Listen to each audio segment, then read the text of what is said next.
Good afternoon, everyone. I'm all back from lunch. Look, my name is Kathleen Turner. I'm the Vice President, National Vice President of UNAA. I'm very privileged to be chairing this session on Australia's future engagement in the global peace and security agenda. I'll be joined by three distinguished speakers, John Langmore, Major General Tim Ford, and Commander Cates. Their bios are in the conference program.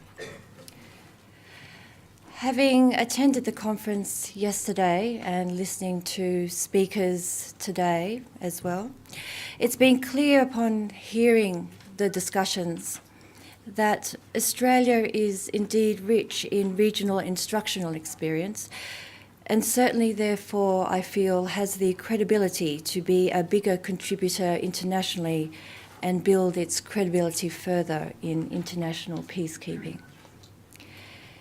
We have also heard through the conference to date, evidently there are entrenched challenges as well, as both discussed this morning, but also yesterday by Bruce, Kevin and Dan, who demonstrated the complexities of peacekeeping and conflict and demonstrated that these complexities are vast and arguably there is an imperative more than ever to fail fast, learn fast and adapt fast. Australia has learnt many lessons, but have we become what John Braithwaite has said, a timid country? Are we afraid to fail, and is this necessarily holding us back? Is there a mindset problem, as Patrick suggested this morning? I'm looking forward to our speakers and what they have to say about strengthening our future engagement and perhaps answering some of these questions that I've posed. Ladies and gentlemen, can you please help me welcome our first speaker, John Langmore.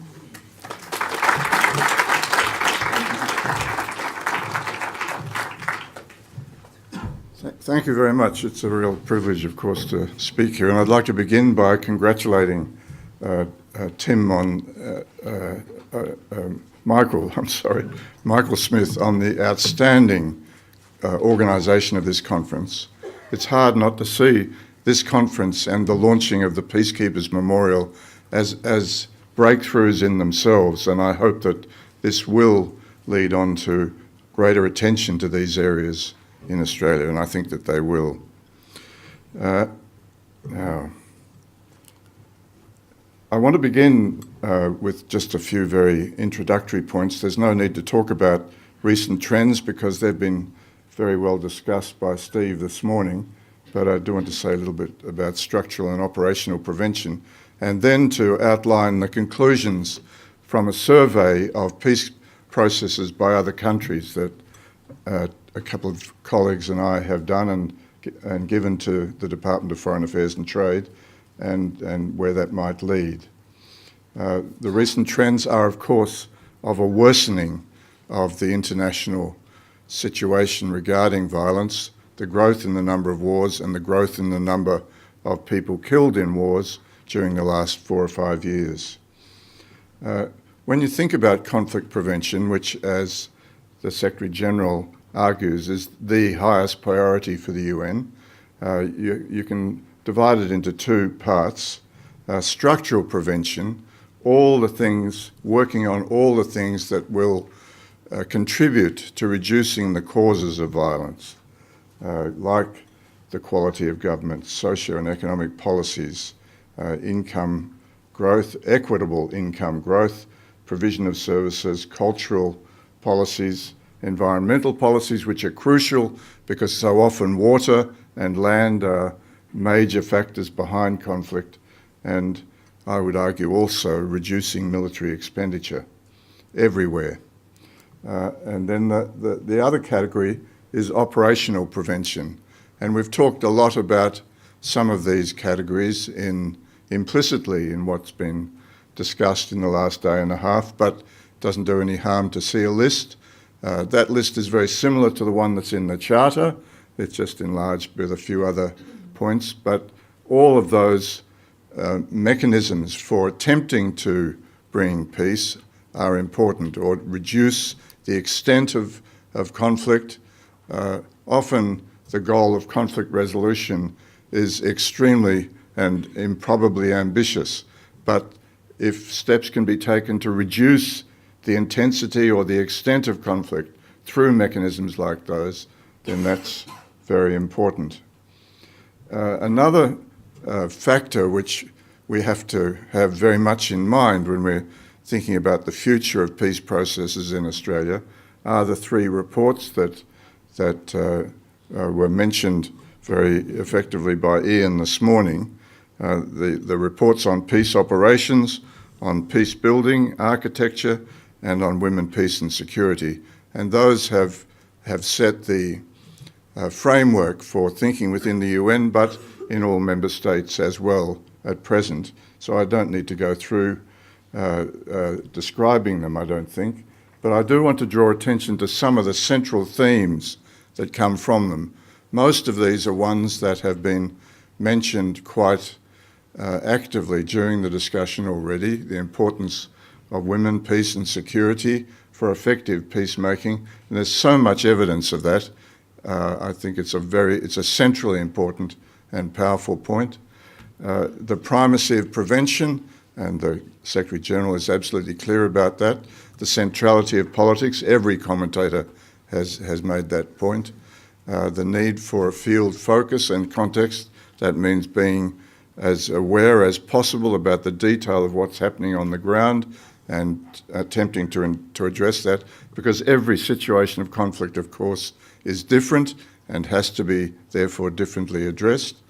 One that hasn't been so much emphasised is that it's important not to privilege military interventions. In other words, to automatically think that the way to address conflict is through military intervention. And in Australia, we do have a tendency to think that way. Not always, glad to say, but it has been, as in America, a tendency to have a knee-jerk reaction to conflict by sending in the troops. And the three reports make that same comment, that should not be the automatic response. The automatic response should be to analyse the conflict, to think how well it can be addressed by peaceful means, and then to attempt those wherever it's possible to do so before thinking of military intervention. Partnership with other actors was talked about this morning, and the centrality of leadership and professionalism is also clear. Now, most of what I want to say comes from a survey that three colleagues and I did of 7 countries, the peace processes in 7 countries, to see what we could learn from other places who have been actively involved in peace activities, most of them, several of them anyway, more actively than Australia. A couple of them no more at all. But just to look at them in comparative terms and see what lessons there were from them. And you can see the list in the first dot point there. The 3 that were most of greatest interest were Canada, Norway, and the United Kingdom. But of course, New Zealand and South Africa have both been active in some ways. The reason Malaysia's there is because it's involved in the commission that's overseeing the Mindanao conflict, representing an Islamic point of view, and New Zealand, of course, has been very active in the Solomon Islands and in Bougainville. The US, because Australia takes the US so seriously in its foreign policy, and our study showed that they're not particularly active in peacekeeping, apart from secretaries of state who seem to be constantly in the air on their way to the latest negotiations, but it's not a particularly high priority within the State Department. Before I go to the next slide, there were four sections to our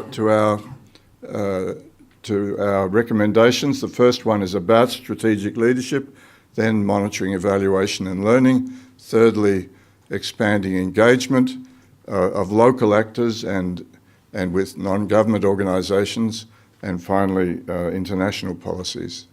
And in relation to strategic leadership, it was very striking to find how centrally the United Kingdom and Norway and even to some extent Canada give attention to conflict resolution in their foreign policy development. And the next slide is about the UK's peace architecture. They of course have an aid program 3 times larger as a proportion of national income than Australia. They therefore have more funds that they can allocate to peacekeeping, peacemaking, I mean, and they do so. They also put quite a lot into peacekeeping. But on peacemaking, they have a stabilisation unit that includes the Foreign and Commonwealth Office, the Department for International Development, the Ministry of Defence. I found it very striking that DFID, the Department for International Development, are a member of the Minister for that, is in the Cabinet Committee. And I would love to see the person in charge of aid, separated from foreign affairs, and also as a member of cabinet. That has never been the case in Australia. They not only organisationally give more attention to conflict resolution, but they also put much more money into it, and they do that in a host of different ways, which we haven't got time to go into now. But it was really impressive to see the imagination and the level of commitment that there was to, that there is still, to work on conflict. They're very proud of the fact that they did succeed in the end in stopping the violence in Northern Ireland, for example, and they draw a lot of lessons from that prolonged experience. Another aspect of the lesson from government is that it's important that all parts of government that have something to contribute cooperate together. Of course, that's true between aid and foreign affairs, but it's also true between defence and foreign affairs and the intelligence agencies and the others there, and the Prime Minister's Department, where a lot of work on foreign affairs is also done in Australia.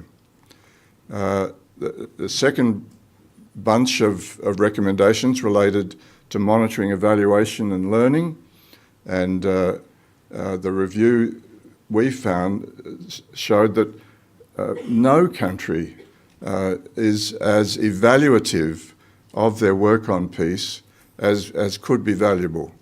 In other words, the people who are involved in particular situations of conflict don't come back and report to some central point where the experience of those conflicts is gathered, and nor is there a central point in most of them where reports are done drawing out what lessons there might be from that experience. Of course, there's a debate within the Foreign Affairs Department here and in other places about whether foreign affairs is better subdivided into geographic areas or into functional areas. Well, often it's partly both, but there's a risk if you divide it into geographical areas that the functional issues, like, for example, peace processes, are not as readily available to the geographic areas where they're needed. Part of the answer is that you have to do part of both in every part of the department, but that's a legitimate issue of departmental organisation. one of the inspirations that of our work was a report that was done in Canada by a man called Peter Jones, and he had been a diplomat, and he had been invited by the Department of Foreign Affairs in 2011 to do a report on what experiences Canadian diplomats had had in their work on conflict, and he then put that together into a report, and that happened under Harper. It was a departmental initiative, and that report was ready for use when the Trudeau government was elected and became more active again in this area. So it does seem to us that there may well be a case for a functional section within the Department of Foreign Affairs and Trade in Australia, which would give more attention, focused attention to all the aspects of prevention and peacemaking that are available. And because if you've got a section that does it, then you've got a greater clarity about who to go to ask for help when a conflict occurs, and there's uncertainty about what to do about it. Clearly, training is very important, and again in Australia we don't give nearly as much attention as we should. Foreign Affairs recognises that. It's setting up a training program, but that'll need a lot of work to become fully operative. A third stream of thought is about building links with the local situation when a conflict arises, so that whatever is decided from outside by Australia to be done is as well as informed as possible about what the situation is, what scope for outside support, sensitive contributions there might be, and that's clearly crucial, and I don't think in principle anyone would have any problem with that. But perhaps the second part of that proposal, that there be more attention to the work that non-government organisations can do, might be valuable. One of the lessons from Norway is that about half of their expenditure on peaceful conflict resolution is spent through non-government organisations, through organisations set up with that purpose, or through academics who have studied the area and who are ready to be consulted or ready to be engaged. Not everything that Norway has done has worked perfectly.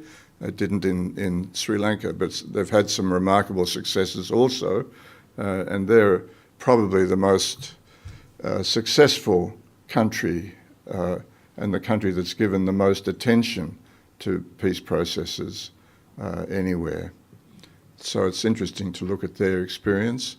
There are, of course, many international NGOs working on conflict, and a list of some very well-known ones are there. As far as I know, there isn't a really substantial one based in Australia, and I think that's another type of initiative that would be valuable. It would be not just an organisation that studied conflict, but one which also was experienced in mediation and in the range of other techniques that are available. And the fourth area, of course, is international engagement with the multilateral organisations, and that's absolutely crucial, and it's been well expressed this morning by Penny and by many others. Australia has a record that we can have some pride in, but it's a very uneven record. It's been splendid in particular cases, Cambodia, the Solomons, Bougainville, but in others very much less so. And And in some areas that are in the region, we've neglected altogether.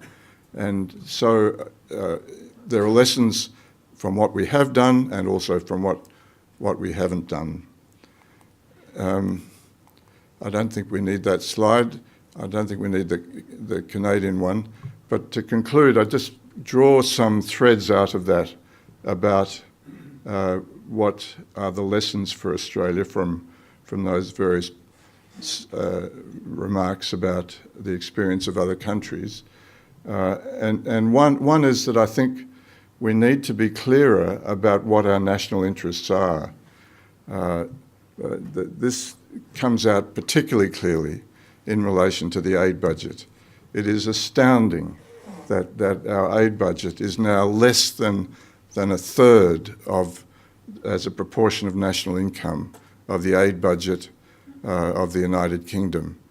Conservative governments in both countries, one entirely different to the other, and the cost of neglecting and of having had to cut back on programs on poverty, on development, on education, on health, on a range of other things has been very high, and it is vital that we build up our aid budget because that's a centrally important way of addressing the structural issues that often lead to conflict, but also in order that we've got more funds to provide for peacekeeping and for conflict resolution.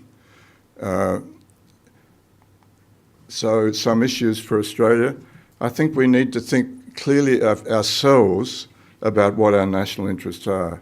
They're not automatically the same as those of the United States. I'd love to give you a long lecture about this, but of course I won't. And I think a lot of you will intuitively have the same sense that I do, that simply trying to do whatever the US wants us to do in the expectation that they'll then support us if we ever need it is really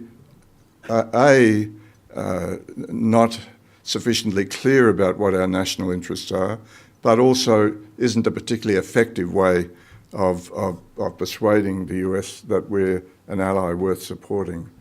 I think we need to think more independently and build up a range of other alliances as well. I'm not suggesting that we should break the alliance with the US, but I think we need to be clearer about the aspects of that alliance that really matter to us. I think another aspect of Australian policy is the question of whether we really should be spending well over 20 times more on military activity, including planning, building of 12 submarines, using the largest subsidy that any industry in Australia has ever received, billions of dollars, over $10 billion over the term of that project, and very expensive joint strike fighters at a time when what would be in our greatest interest is to try and address more effectively the situations of local conflict, which are better handled in a much more focused way than those big expenditure items on military hardware. We need to build up our diplomatic services altogether.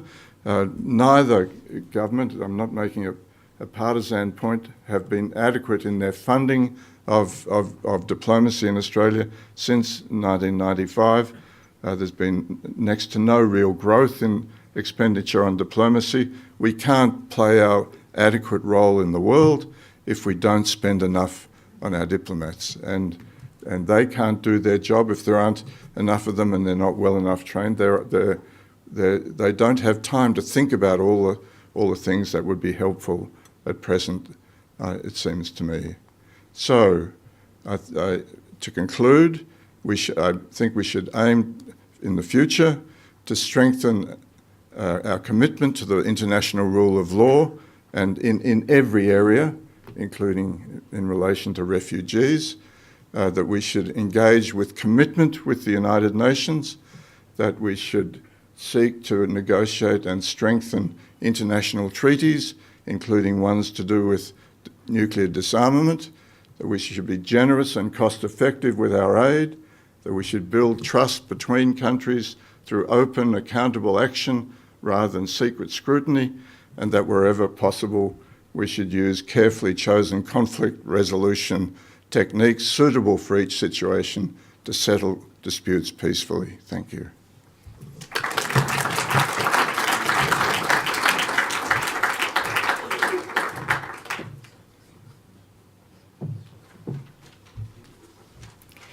Thank you, John. I think there were some very insightful remarks, particularly in regards to issues for Australia's consideration going forward. Ladies and gentlemen, I'd like you to warmly welcome our second speaker for this session, Major General Tim Ford.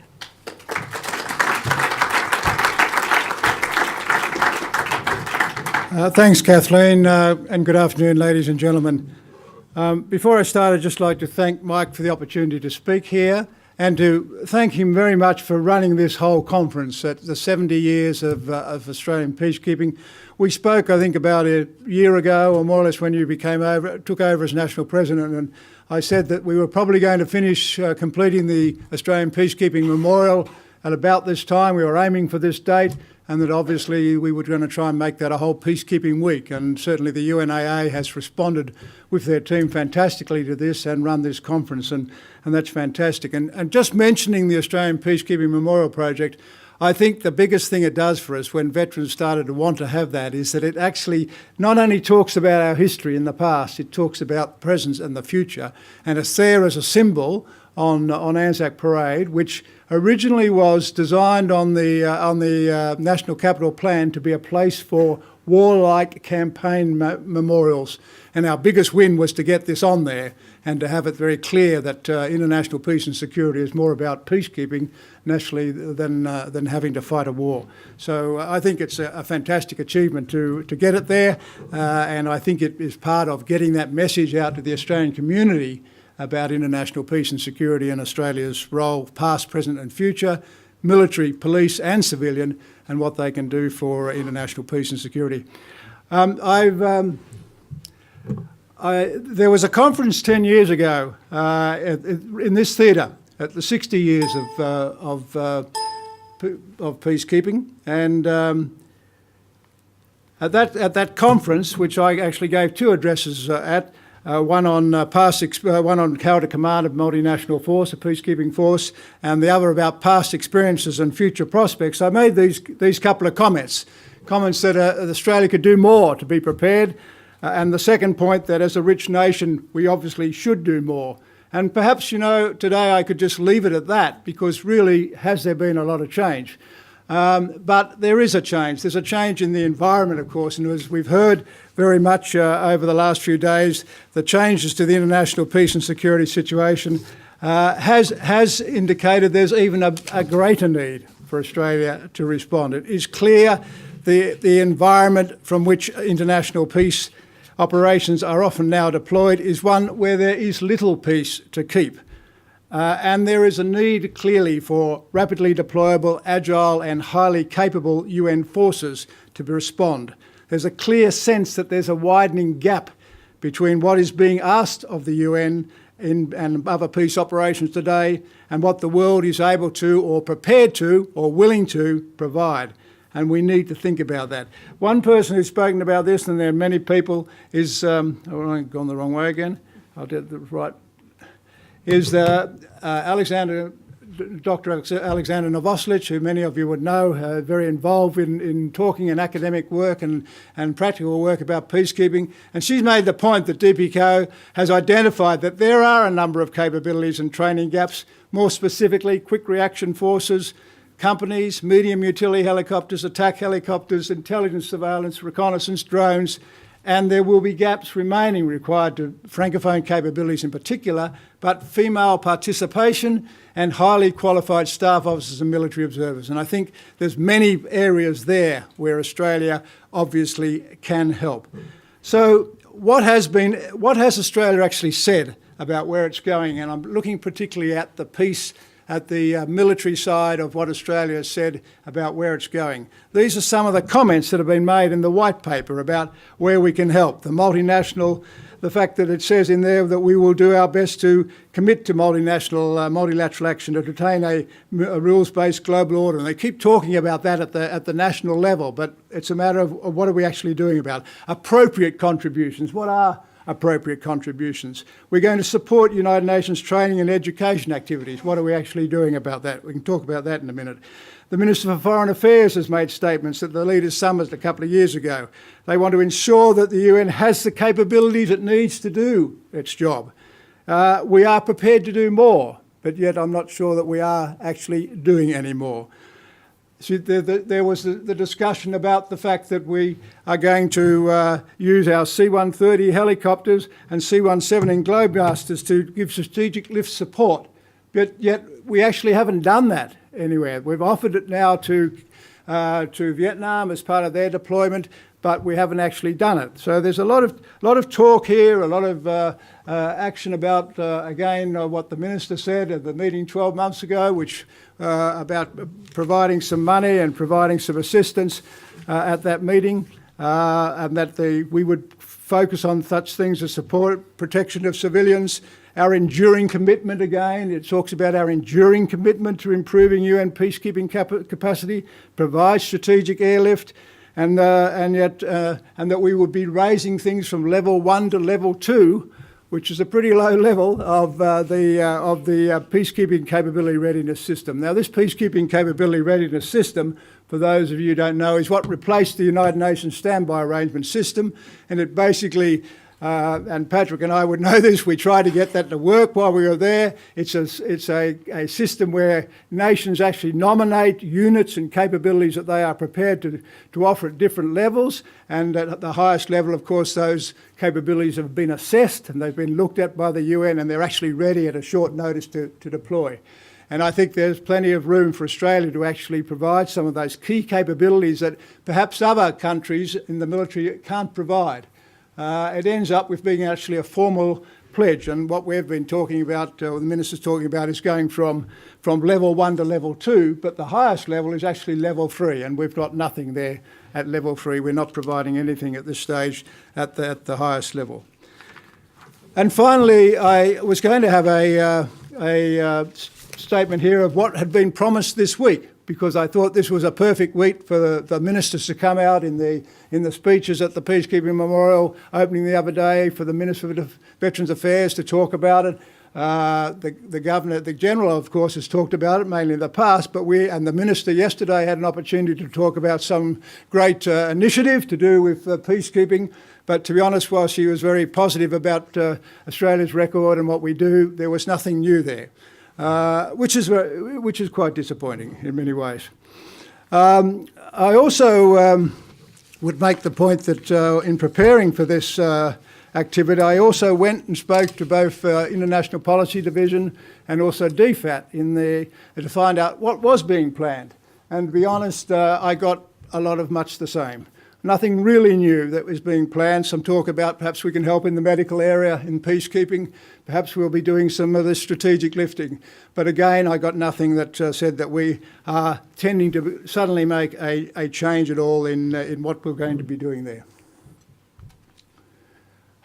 We have had some changes in the training side, there's no doubt about that, and Mike would know, and also we had Alan Ryan here earlier the week. I'm not sure if Alan's here today, but we've got the Australian Civil Military Centre, which has been up and coming, established a lot over the last decade, and it does have courses that it is running to make sure that we understand that our civil, military and police must work together in these contingents. We need to plan our deployments in support of international peace and security, and they are running courses, including international courses that they actually train other people in our area. And we have a Peace Operations Training Centre as well in the ADF, which actually runs a whole range of courses to make sure that people are prepared as experts on mission, as military observers, as experts on mission and as staff officers. And we run that at the international level as well. And those of you who went to the opening of the Peacekeeping Memorial the other day would have noticed there was a course of some 55 right here at the moment of international officers from regional countries who are here doing a 3-week course to talk about the United Nations. So we are doing some things in that way, and we are, in fact, assisting quite a lot with regional training at that level. So what is the military component of peace operations? What exactly is it meant to do? Well, these are some of the things that are talked about in the capstone document about what we should be doing, what the military are meant to do. And the first thing, of course, is maintaining that secure and stable environment. That's why you have a military component there. That's particularly why you have an armed element of the military component there, so that that fragile peace can be maintained and that you can resist some of the activities that might go to prevent or break down that peace. The secure environment is the first thing that the military can provide. And until there is that stable and secure environment, and we heard yesterday that they don't really have that in South Sudan, they don't really have that in the Congo. They're the difficult missions, the large countries where it's difficult to provide that security. Then all the other actors can't do their job. The peace process and the political process, which is what we're talking about in a peacekeeping mission, something that from a fragile peace is trying to be developed into a stable peace that will sustain the normal frictions of a country. That can't go on with all the other aid agencies, with the other elements of the United Nations, what the police are doing in training, all the other elements of everything that's going on can't occur unless there's a stable environment. So that's what the military normally are there to do. And because there need to be quite a few of those, normally the military element in many missions is the largest. Doesn't mean to say it's the most important, but it's critical to establish that. And one of the big things the military have got to learn when they're doing that is they are no longer in the lead. They are actually providing a service to the mission. They're providing a service so the special representative and the mission leadership team can get on and to undertake the mission and the mandate that they're given. So that's the core business, to provide the political process, the framework for ensuring that all the other activities and international activities, actors, the NGOs and all that can get on with the peace-building part of why the peacekeeping mission is in there. What are the sort of things that the peacekeepers can do? Well, obviously, as we said, the secure environment, but they can protect personnel and UN property, and they have to understand their rules of engagement for that. The normal rules of engagement of a peacekeeping mission does allow deadly force for the protection of the mission, the protection of those allocated under the mission for protection, and protection of civilians if it's not able to be done by the host nation. So the use of deadly force is there, but there are so many countries. I was surprised to hear Patrick saying and others saying, I think Daniel said it yesterday, people don't understand the rules of engagement of their own orders for opening fire. And yet that was something which we had a problem with 10 years ago, and it's still apparently is still a problem.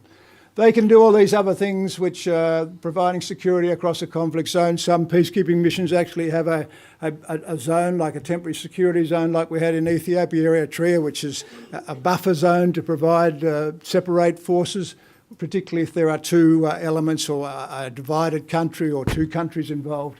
They can assist in training, of course, and they can assist ex-combatants to implement peace processes and so on. And then they're also a force there to assist in a whole range of other things. One of the very important things, and I'll talk about near the end, is this mine clearing and destruction of ordnance, which they can get rolling. But their principal role is to provide that secure and safe environment so everybody else can get on and do the activities of progressing that peace process across to a more stable environment.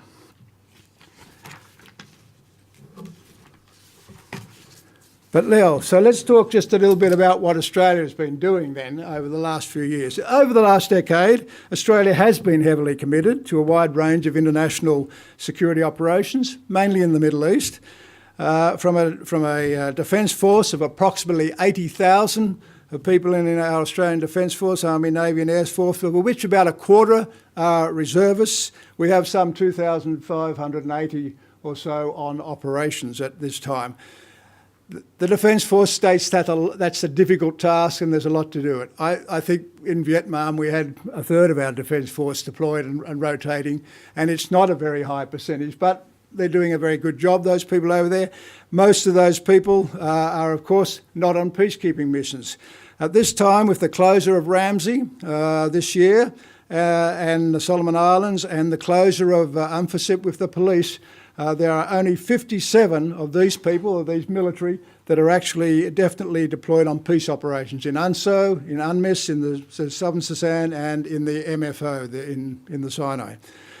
There are a few, I guess, of the ADF that are particularly those in Iraq can be said to be in a peace-building role. They're training people. They're trying to train the Afghan and military and so on. So you could call some of those people in a peacekeeping or at least a peacemaking role at this stage. So in looking at all that, I would say really the history of Australia over the last decade is that where we're quick to support our major allies in particular in responding to major threats to world peace, but our policy with respect to the United Nations would seem to be reactive rather than proactive. Particularly in preparing this address, as I said, I tried to find out whether that was the case, and I got much the same answer. I think we can do more, and in particular, one of the points I was very interested to listen to recently was Dennis Richardson, during one of his retirement speeches at the Lowy Institute, made some interesting comments. Dennis Richardson, as many of you would know in the room, is a previous head of the Australian Strategic Intelligence Organisation, a career diplomat, director of Secretary of the Department of Defence, and he's recently retired after a very long career. And during a conversation with Michael Fullilove, the executive officer of the Lowy Institute, he was asked questions about this argument that many people say that Australia punches above its weight. And he said, actually, Australia punches below its weight. Australia noted that Australia is a huge country, has its own continent, it's a very rich country. It's about the third, it has over 25 million people, which is greater than 140 of the countries in the world. Its GDP is 13th or 14th in the world. And its defence spending is 13th or 14th in the world. He suggested, in fact, Australia could do more and should be doing more if it's going to punch up to its weight in the forum. And he said that at the end of a long career, so I thought it was a very interesting comment. I'm not sure he wants to be quoted too much on it, but it was in an open conversation, so I think it's fair to use it. Okay, so. So what we've got is that situation. So what I'd like to finish up with is just some of my thoughts about really what we should be doing. And I make these comments, of course, as someone who has been well and truly out of the Defence Force for some 15 years or so. So I can make some comments without any real knowledge of what's going on, I guess, but besides in the Defence Force. I would say that we need to become proactive rather than react. We need to be ahead of the curve rather than responding to requests coming from the United Nations. We do need to continue this focus on regional training emphasis. There's great value in this. Not only there's great value for Australia in the relationship it develops with our regional nations. We have many developing nations in our area that are trying to get into peacekeeping. We can provide advice and security there. And give them good emphasis and training. I think we should be encouraging our regional neighbours to become peacekeepers themselves and to provide peacekeeping contingents, and perhaps even taking some of them along with us when we go on a peacekeeping activity. That's been done in other areas, such as in Cyprus, and the Argentinians used to take along people from Brazil and from other countries along as part of their contingent to train them. I think we can do more of that if we were committing to. We need to raise our level ourselves of our base level of commitment. Now, if we're saying we're 13th or 14th in the world, we're part of the G20, and yet we've only got 57 people in UN missions, it just doesn't fit. We're down there at the moment, number 87 in the list of contributors to UN peace operations. If we want to get up where we should be, around 13 or 14, we should have about 1,500 people deployed on UN missions. Perhaps that's asking a bit too much, but even if we want to get up in the first 50, we should have 300 or so deployed. And I believe it would be a very good idea to have a base level that we said we should always try to be having at least 200 or 300 people out there on peace operations. Just think of the value that we could add if instead of just having 20 people in UNMISS, we actually had 60 people in UNMISS in various key areas, helping out in staff positions, in providing key activities and key support. ADF individuals and contingents are very well trained. We've heard that, and we know that when they do deploy on peacekeeping missions, people want them there. They're well trained, they're highly organised, they're highly effective, they give initiative, and they set an example. And as Patrick has said today, you deploy people from that sort of background into these missions, and they provide an example. Everybody else is raised up at the same time. Everybody else gets the impression of the higher standards that are there, the professionalism that's required of there. And I believe that we could certainly do that. I believe also our credentials would be better established if we had that standard thing, that we were sitting up in the 13 or 14 or 15, and if we wanted then to influence a peace operation in our area, we'd have the credentials to do that. As an individual, I think we can do more in UN headquarters. I think we should be volunteering to provide more people in the Office of the Military Advisor. I think we should be putting people into missions as chiefs of staff. The UK do this. They send along brigadiers to go into missions and become the chief of staff. And a very critical area of the mission of planning, there's a very well-trained United Kingdom military person in there. So I think we can do that. And there's a lot of value in filling key command positions and areas.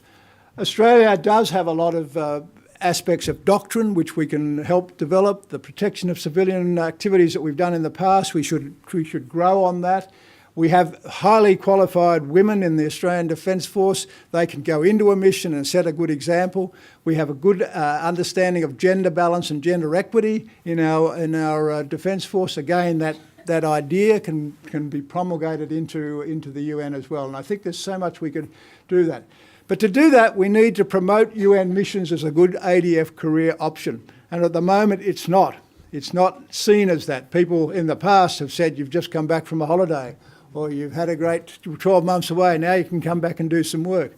It's exactly the opposite. We often in the UN, we have a thing called a staff college, which we often send people to in about their mid-career. And we take the key person from that and we send them up to somewhere like Free Brigade, where we've got a brigade commander who's one of the top brigade commanders, and all this, put him in a position, or her in a position where she's surrounded by people who are good. What we should be doing is taking that person and putting them in a UN mission where they're surrounded by lots of different cultures, where they actually have to show their skills and develop their skills. We need to get this idea in the Defence Force that it's a good career move to go on a UN peacekeeping mission, and when they come back, ask them what happened, and make sure that we do the debriefing, and then promote them and get the message that it's important. I have one last slide. Time's nearly up.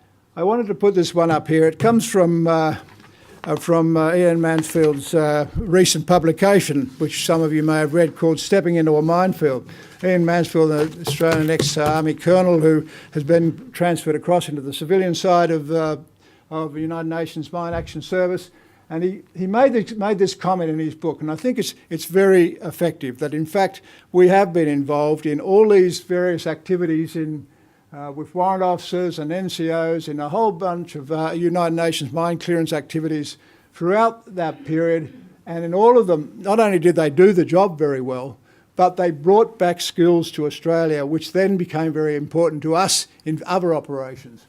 And that's the message that we don't seem to get, that we can learn so much from being deployed into UN missions in the military. The military can gain from these missions as well as contribute. And I think all of us should be encouraging the ADF to A, have a higher level of base commitment to peacekeeping operations, and B, make it something which is a positive attraction. Thank you very much.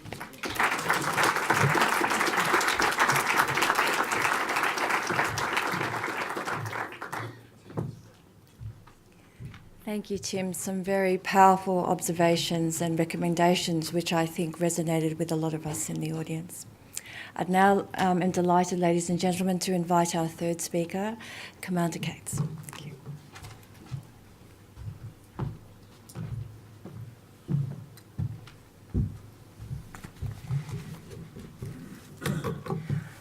have to take my glasses off, sorry. John and Tim, thank you very, very much. You're a hard act to follow, and it's going to be a challenge for me. Firstly, I'd like to apologise for not attending yesterday. My role is as Commander Pacific. I also look after the external territories for Australia as well, so that means Jervis Bay, Christmas, Cocos and Norfolk. And we almost lost Jervis Bay yesterday under a bushfire. We lost a third of the national park yesterday, so we were tied up trying to get the fire under control, and the defence assets were used, and I cannot thank you enough. Without that, we would have lost a lot more. So that was my busy day yesterday, so I think I've missed a lot, but I'll try and make up for it today. Firstly, I'd like to acknowledge the traditional landowners, both past and present. And secondly, I'd like to reflect on the amount of females in this room. Not often do I come there when it's about a good, 70-30. Usually it's only about 10%. So well done, ladies, for coming, and thank you for that. I actually attended on Thursday the dedication of the Peacekeepers Memorial. It was a very moving day. I didn't march, having served before. I left it to the more senior members of the group, and by all accounts, they all want one in each and every state. So you've got your work cut out for you for that. So it is with great pleasure that I'm here today to address the future of the Australian Federal Police's support to United Nations peace operations. Having served in East Timor in 2000 as part of UNTAET, and again as one of the first contingent into Sudan with UNMISS 1S, I feel very honoured to form part of today's proceedings. I can honestly say that my experiences within the UN policing contingent have forever shaped my career within the AFP. My service taught me resilience, empathy, and most of all, how to stop and listen before speaking. Attributes I have transferred to many positions within the AFP. Throughout my service in the UN, my daily goal was giving people a voice and creating a safe space that they can contribute to the peace process, and in many ways this is a philosophy I've maintained. So let me begin. Many of you would be aware that the AFP has had a long-standing relationship with the United Nations. Policing contingents have been deployed to UN missions for 53 of the 100 years of Commonwealth policing that has existed. And while our mandate may have changed over time, our commitment to peace operations have always been at the forefront. It is fair to say that our deployments have been varied. However, our efforts have consistently been to provide advice, training and investigative support to host countries with the overall goal of maintaining stability, law and order. Our presence in places such as Namibia involves safeguarding the independence through fair and free elections. We were able to assist the UN in training activities for the Civilian Police Authority and maintaining law and order and allowing refugees to return to the nation. In Somalia, we assisted in providing humanitarian relief throughout the region, supported the reorganisation of the Somali police and judicial system, and helped repatriate and resettle refugees and displaced people. More well known, of course, has been our role in Cyprus, which we withdrew from just recently on 30th of June 2017. The mission was to be the first international deployment of Australian police where the focus was on maintaining peace and stability in the buffer zone, delivering humanitarian assistance and performing an important liaison role between law enforcement authorities in the north and south. I could go on and list our contributions to many other missions. However, it is suffice to say our presence in Cambodia, Mozambique, East Timor and Sudan, just to name a few, was clear. The role of policing is to assist, consolidate peace and security, strengthen the capacity of governments and establish good relations with its neighbours.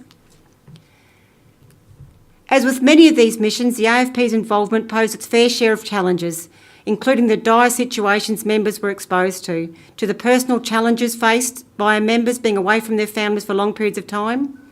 Each challenge, nonetheless, was managed, ensuring our contribution to the UN was of the highest calibre and that our members were clear on their roles and responsibilities.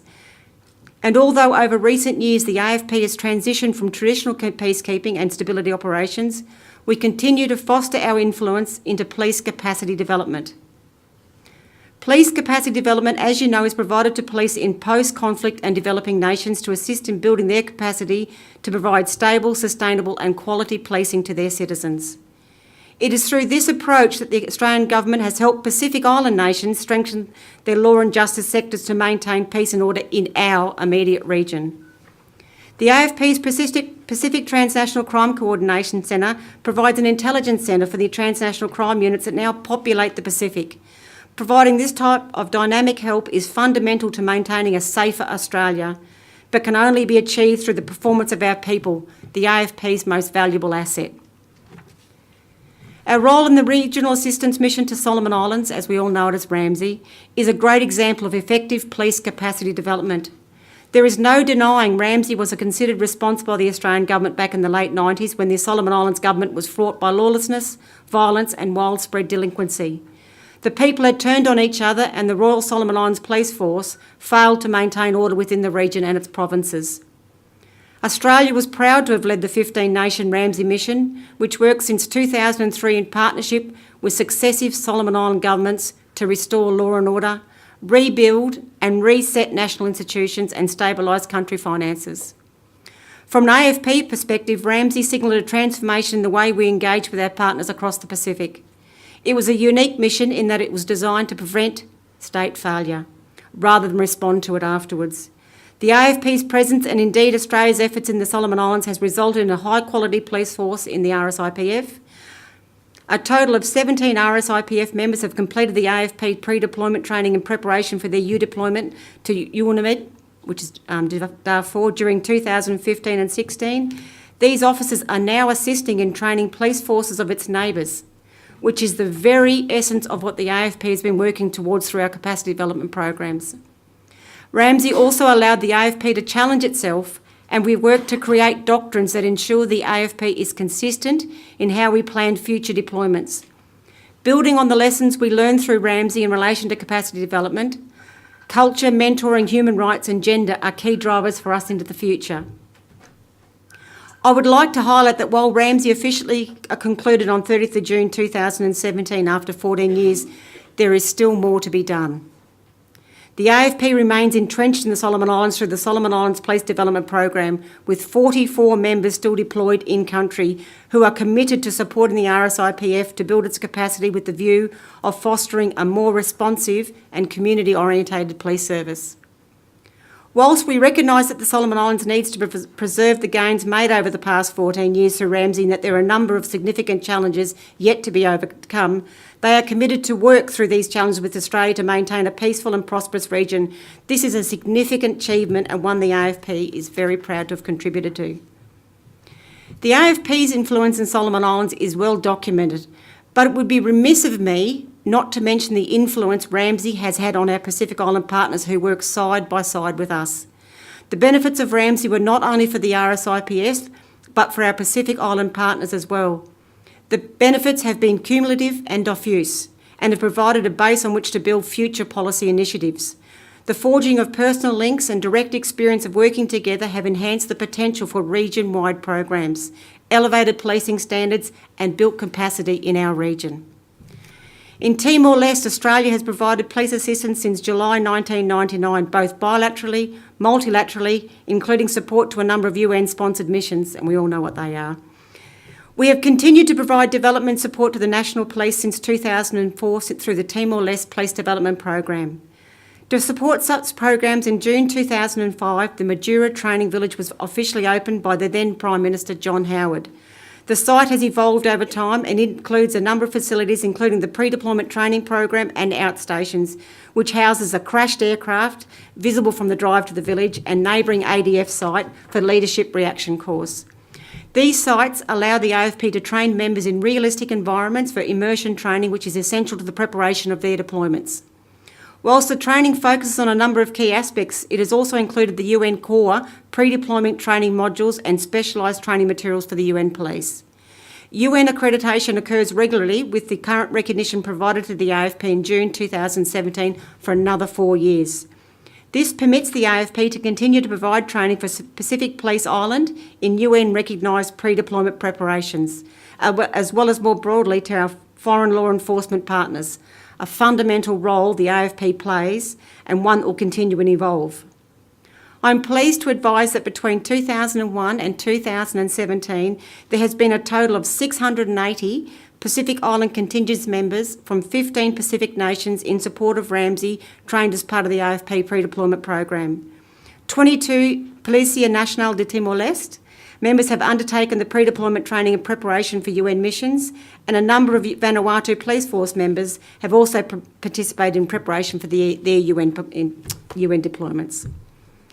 The evolution of the AFP's training centre now hosts police from across South Pacific and Asia, with training often delivered by members from a variety of police force.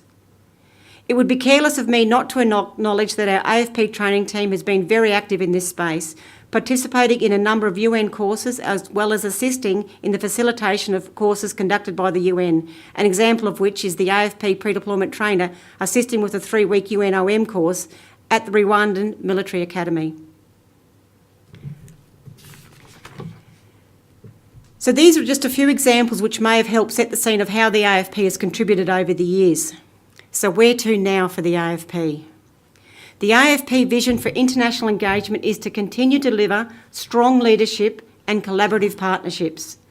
While we move away from large-scale deployments, we focus on ensuring members are deployed with the required skill sets to assist in identifying, disrupting and dismantling transnational serious and organised crime. We ensure our members are equipped with the right skills to provide the support to law enforcement host nations, whether that be in relation to dealing with serious offences against Australia or contributing to regional and global stability. We achieve this by building capacity in host country police and law enforcement agencies to ensure legitimate and accountable policing.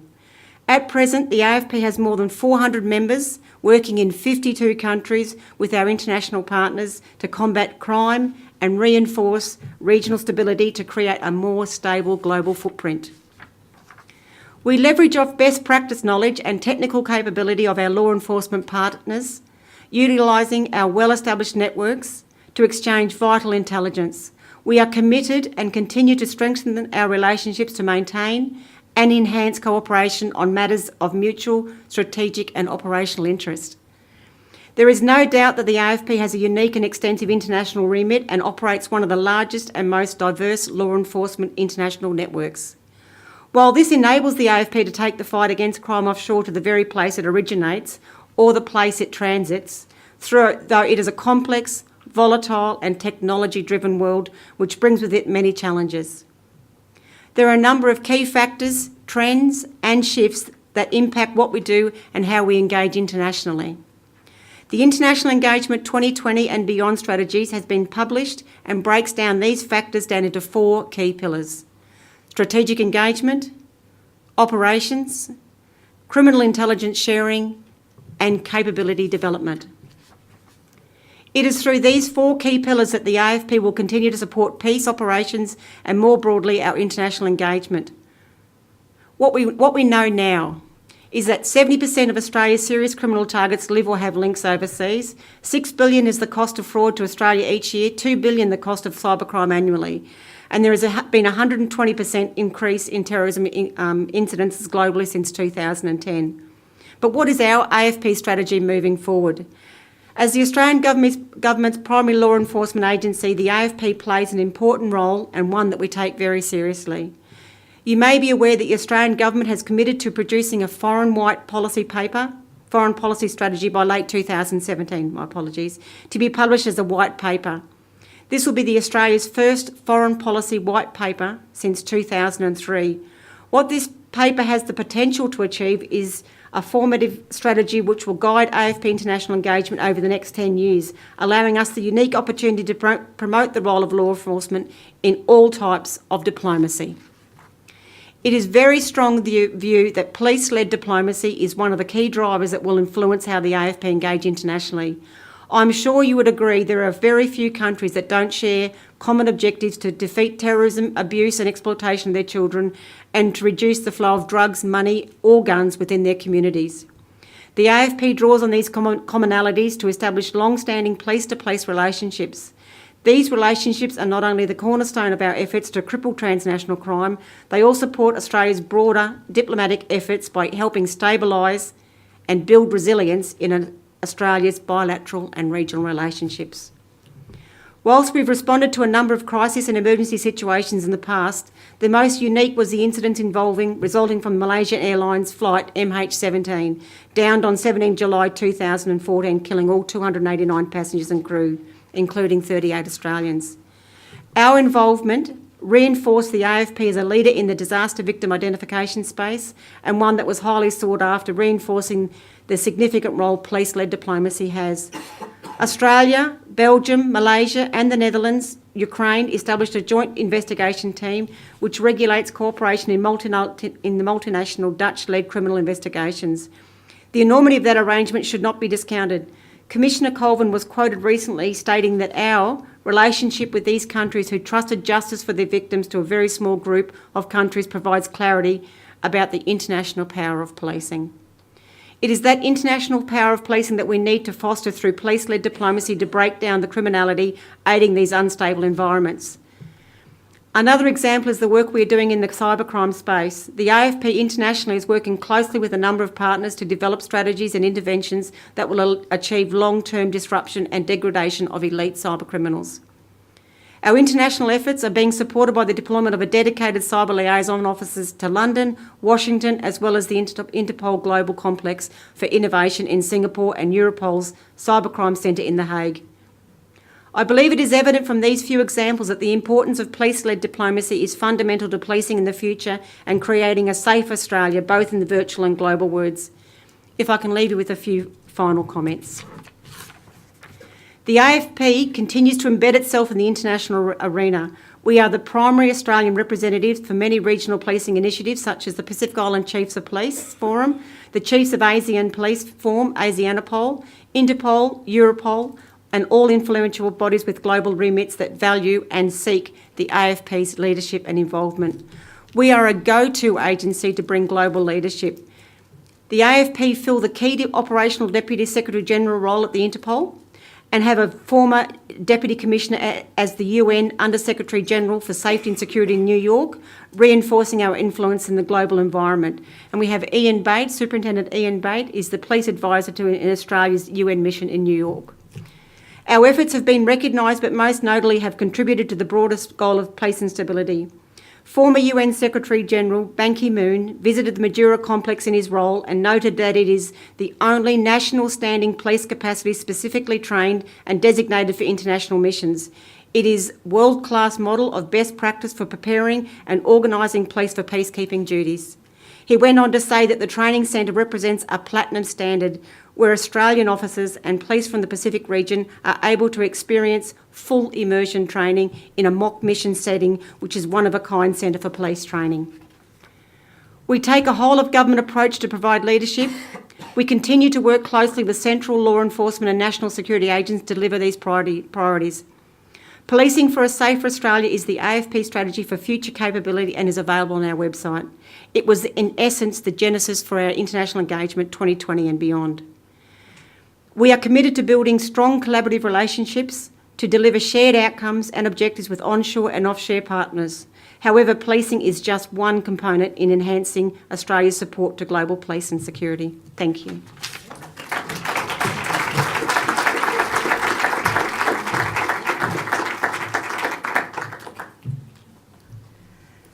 Thank you, Amanda. It's absolutely, truly remarkable what the police are doing in its leadership on training, capacity building and diplomatic efforts. Amazing.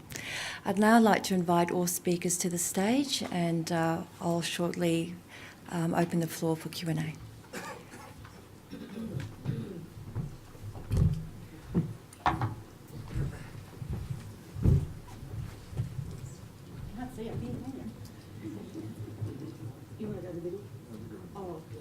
Between the thorns, I'm sure.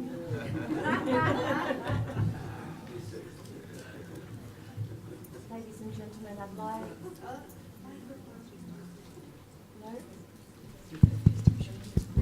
Hello.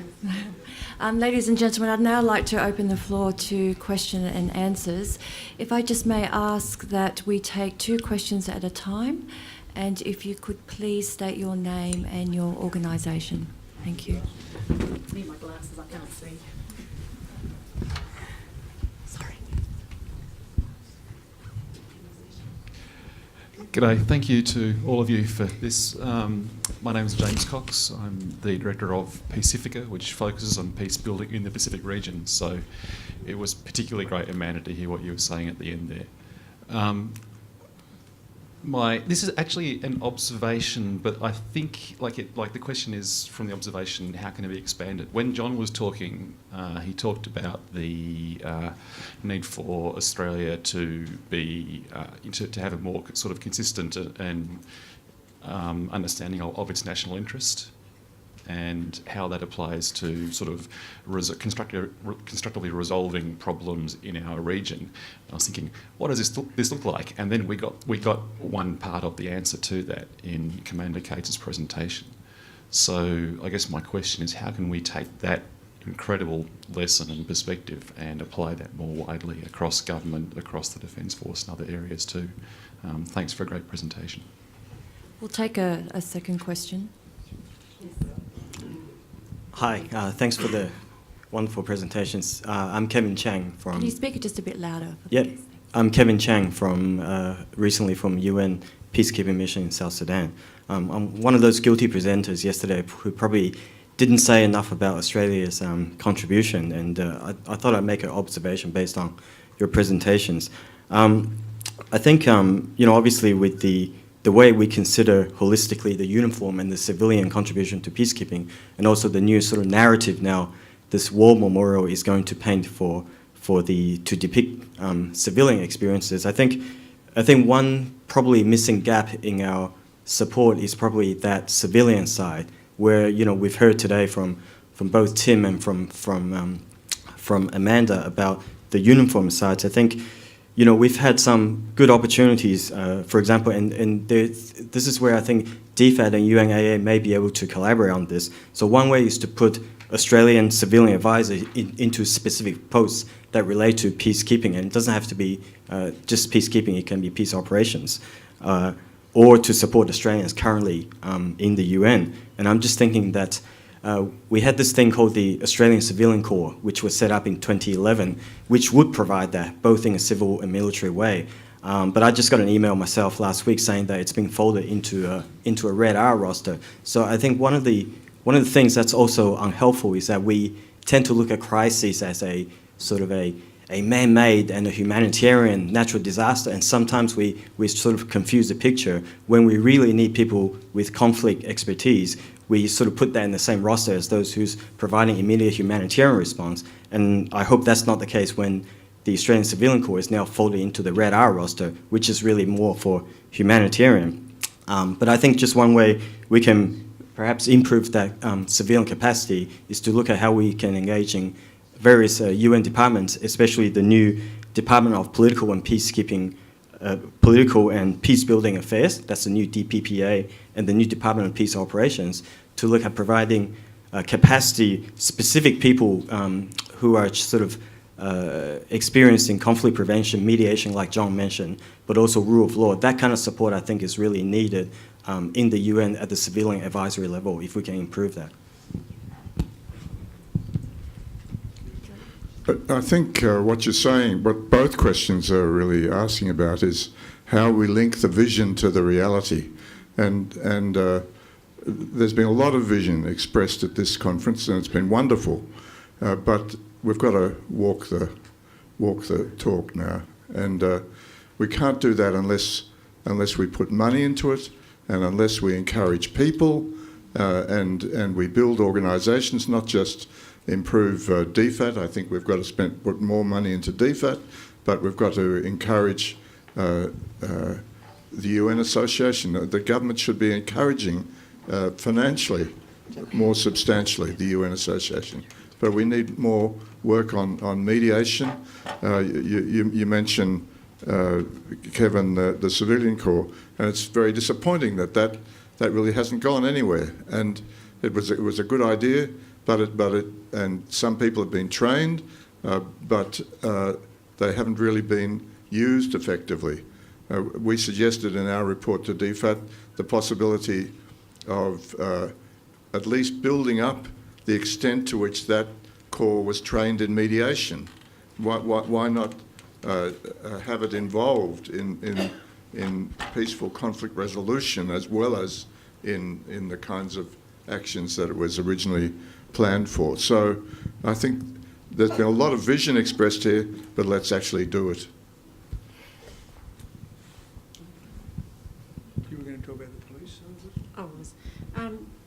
Firstly, thank you. I've been a police officer now for 27 years, but before that I was 7 years in the Royal Australian Navy, so I'm getting on up there in years. John and I, we've been on. And the 27 years in the AFP has been the highlight. I've only probably hated the police for 6 months, so that's not too bad. 27 years and 6 months of going, oh, I have to go to work.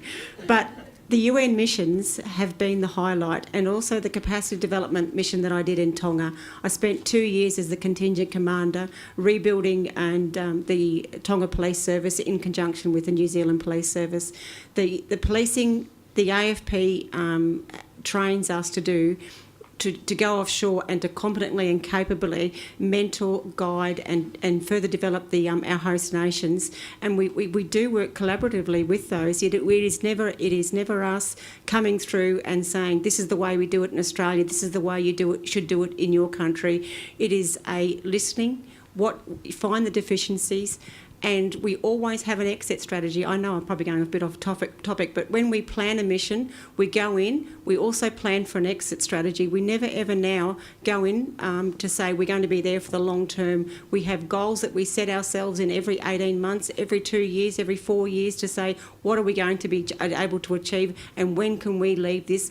Everything that we do in the missions has to be sustainable. So when we leave the country, it continues on. So the policing aspect that the AFP trains us to do, I think, is world class. I'm enthusiastic every day that we come to work and send people offshore, because I know we're sending the most appropriate people offshore to have a sustainable outcome. I support what the police have been doing, absolutely. I mean, I think the formation of what was originally the International Deployment Group was a wonderful thing to actually recognise that we should have a group of police trained and ready to go and deploy overseas. And that's really what I think we need to have in the Defence Force as well. Our group actually are ready to deploy overseas. We have a lot of training amongst our police when they go amongst our military. One example of where the military is not doing what the police did, for example, I think there have been now 3 or 4 police officers who've gone on the UN Senior Mission Leadership course. There have been, I think, no Australian Army people, Navy or Air Force that have yet gone on the UN Senior Mission Leadership course. Any other questions on the floor?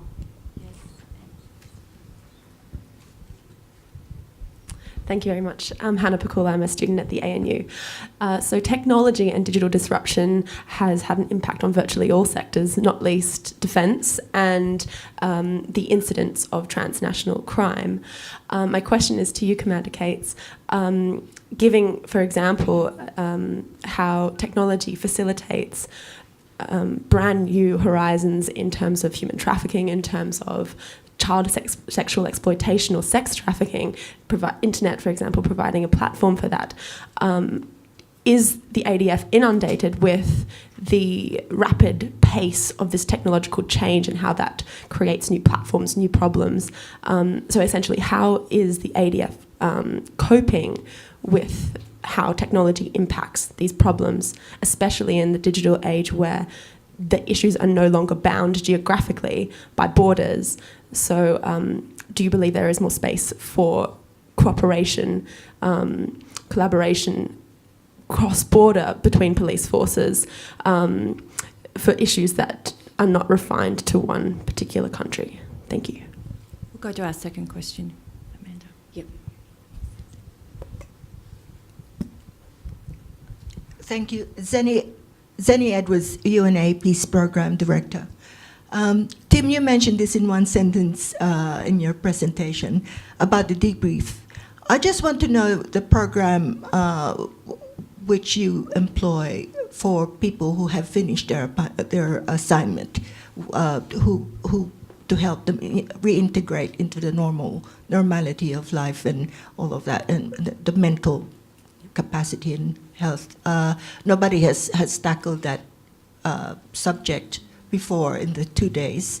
So I just want to know if there is a program for a proper debrief and a continuing assessment of the mental health of the people who come back.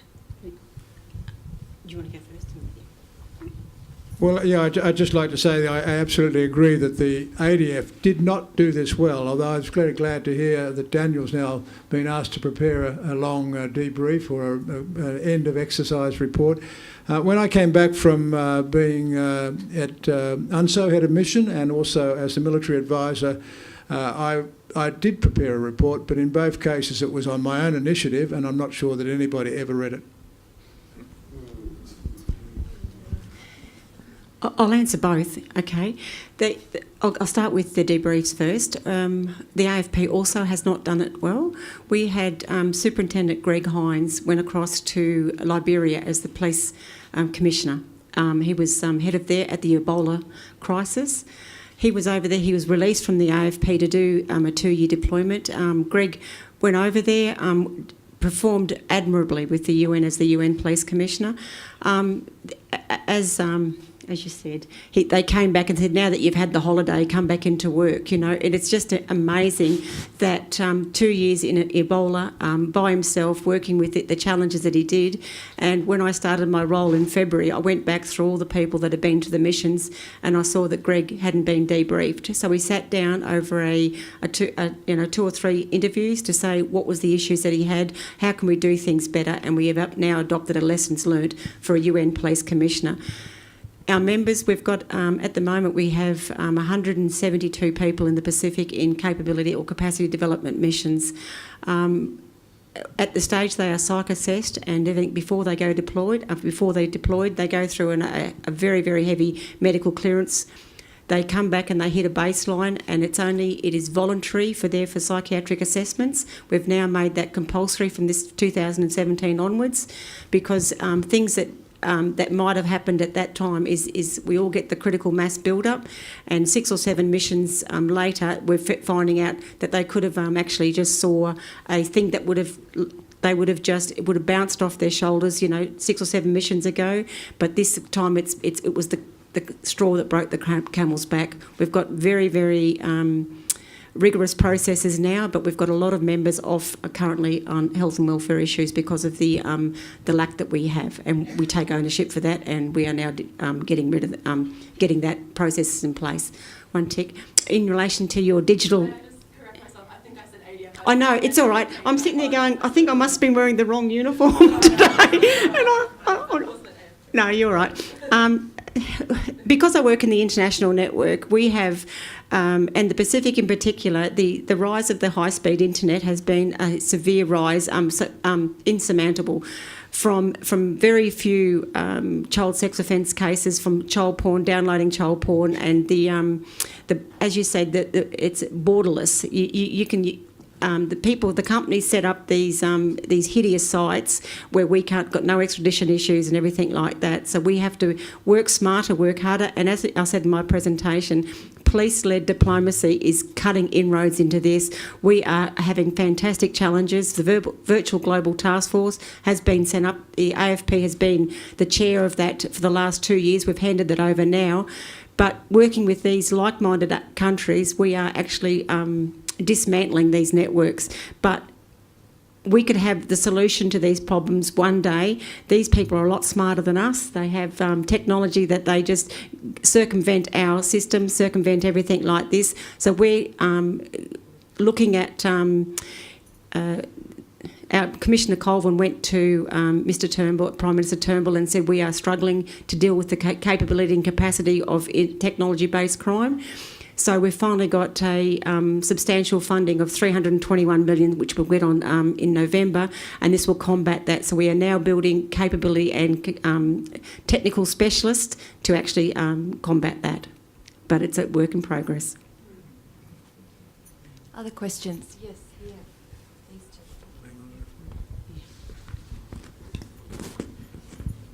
Sorry, Commander Richard Donnelly. I'm serving with the Royal Australian Navy at present in military strategic commitments.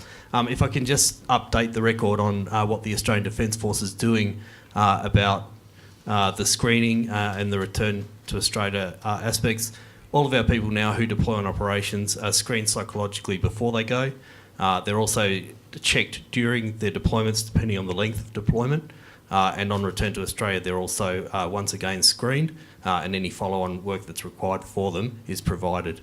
In addition, the reporting requirements now, which General Ford did of his initiative, are written into Chief of Defence Force directives for those people in command positions. So we've learned the lessons, sir, I guess, as we've gone through.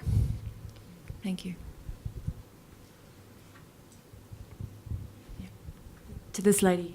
No, he just answered on my behalf. I was going to speak exactly to that as well. Oh, okay. Having just come back 12 months ago from UNSO, but we are very firmly debriefed, and we go through a process of compulsory psychological debriefing, as well as conducting a post-operation report detailed and being debriefed by CJOPS himself and any other people in that chain that you need to be debriefed by. So thank you very much for the question. Thank you. We'll have a second question. Ian. Colonel Ian Cumming, again from the Defence Force. My role is climate change and security. Just one comment to start with. I think Army has recognised for a very long time, and certainly the Defence Force, that one of the best forms of a Defence Force is to be reflective of the community, and I wonder whether the police think the same thing. As a reflection, part of that is the makeup of it. So women, people of different races, different religions, all make for a better way of engaging with the communities that we go into. And I don't mean just shooting straight, but actually talking to people. I just wonder whether there's a reflection that General Tim might have on the idea that the Defence Forces or the armed forces win security first, rather than actually being the measure by which you can retain security. When we walk into places like Afghanistan and you go to create security, are you going to create the fight? Or rather, should there be other bits that John was talking about, and it's diplomatic first, and then the armed people are there to sustain the peace? And I guess this is one of the dilemmas that we find. I wonder you might comment on that. This is a very interesting question when you're getting to the end of a conflict or you've got the peacemaking that's going on, and I know peacemaking has different definitions in different countries, but if it really is peacemaking that you've actually had to go in there and somehow force the combatants to come to some sort of peace, then obviously the flow from there to the introduction of a peacekeeping force, there can be quite a gap. We all know how long it takes actually for the United Nations to actually develop, generate a force, and to then prepare a force and deploy a force. So there is a lot of value in a proper flow from the end of the conflict through to the peacekeeping mission. And in some ways the regional forces, regional organisations are very good at this, and we've used that sometimes to happen in Africa with ECOWAS and so on, where the regional force has been involved in a conflict, and then the UN charter comes in, or a regional charter comes in for a peacekeeping force. There's certainly often a gap there, and that during that gap, of course, the fragile peace can break down. Is that the sort of thing you meant? I think that idea of connecting the end of a conflict to the start of the peacekeeping mission is a critical one. It is in part. I guess one of the reflections I'd also make is that if you walk in there as a warfighting organisation, you might get a war. Yep. If you go in there as a peace-determined organisation, you might get peace. And there's probably good examples, most recently in Afghanistan, where you walk into the same place for the third time in 3 centuries and you get beaten up again, because that's what they want. They want a war, so they get a war, and they'll fight a war because there's a war to be fought. Whereas if you go in there with a different type of behaviour, whether you actually get a different type of response. Yeah, no, I think that's good. John, Can I say that I think these two activities are not necessarily sequential. They may often have to happen together, and in any case, peace processes are often take a long time and go through waves of various times. Sometimes they're violent, sometimes they're not. And what goes first depends on exactly where the conflict's up to at the time that the decision to do something is made. So I think it'd be a mistake to make a rule about this or say that even a generalisation. Do you want to say something?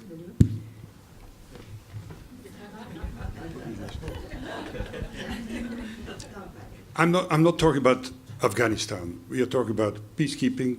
That's a different ballgame. In the United Nations peacekeeping, there's always the debate: what comes first, peace first and then justice, or justice first and then peace? So I must say I learned it the hard way, because I give you an example. When I was division commander, a Nepalese patrol was ambushed and people were taken hostage. One was killed, people were taken hostage. My reaction was I sent my troops and released the abducted people. I was overruled by my SRG and by New York, because first we tried to get peace and then we built justice. If there's fighting, we stop the fighting, we make peace, and then later we take the bad guys to bring to justice. Yeah, that is the philosophy, and that's the doctrine or the guidance that we get from UNAA headquarters. And just to answer your questions, the AFP, when we deploy offshore, we do have a very, very strict gender balance if we can. You know, in all missions from now on, it's at least 30% women, and we're trying to get a 50-50 deployment from this point onwards. We every course that we run in the Pacific and every course that we run in Australia, and we are having the Pacific Island countries attend, we ask for 50-50 male and females, and that's doing. We are. Every course that we've done, and we're finding that the more and more when we go back and do a higher level course, the same females are on that course, and they're now becoming up to deputy commissioners of the local police services, so we're actually winning. So well.